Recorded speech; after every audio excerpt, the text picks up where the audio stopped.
Hello friend. তো ওজন অনুযায়ী সারাদিনে কত লিটার জল পান করা উচিত? আজকে সে বিষয়ে আলোচনা করব। বিভিন্ন ডায়েটেশিয়ান বা বিভিন্ন পুষ্টিবিদদের মত অনুযায়ী ওজন অনুযায়ী জল পান করা উচিত। তো কত পরিমাণ জল পান করা উচিত এ নিয়ে অনেকের মনে প্রশ্ন আছে। তো আজকে সে বিষয়ে আলোচনা করব। চ্যানেল যদি নতুন, চ্যানেলটি সাবস্ক্রাইব করবেন। চলুন শুরু করা যাক। একজন প্রাপ্তবয়স্ক মানুষের দিনে 2 লিটার জল পান করা উচিত। তবে ডায়েটিশিয়ান বা পুষ্টিবিদদের মতে জল পান করা উচিত ওজন অনুযায়ী।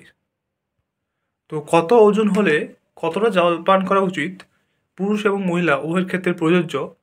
তো আপনারাও দেখে নিন আপনাদের কত ওজনে থাকলে এবং কতটা জল পান করা উচিত সারাদিনে।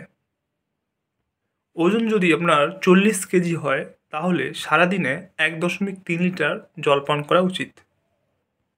ওজন যদি 50 কেজি হয় তাহলে সারাদিনে 1.6 লিটার জল পান করা উচিত। ওজন যদি 60 কেজি বা তার বেশি হয় তাহলে সারাদিনে 2 লিটার জল পান করা উচিত।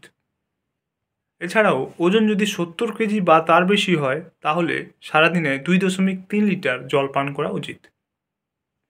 এছাড়াও ওজন যদি 80 কেজি হয় তাহলে সারাদিনে 2.6 লিটার জল পান করা উচিত।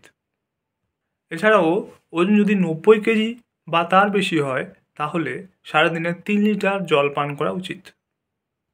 আশা করি বুঝতে পারছেন ওজন অনুযায়ী কতটা পরিমাণ জল পান করা উচিত সারাদিনে। তো আজকে জানলেন যে কতটা ওজনে কতটা পরিমাণ জল পান করা উচিত এবং জল সারাদিনে কতটা ম্যাক্সিমাম পান করা যায়। তো আজকের ভিডিও এই পর্যন্ত। চ্যানেল যদি নতুন, চ্যানেলটি সাবস্ক্রাইব করবেন, ভিডিওতে ভালো লাইক করবেন। Thank you for watching.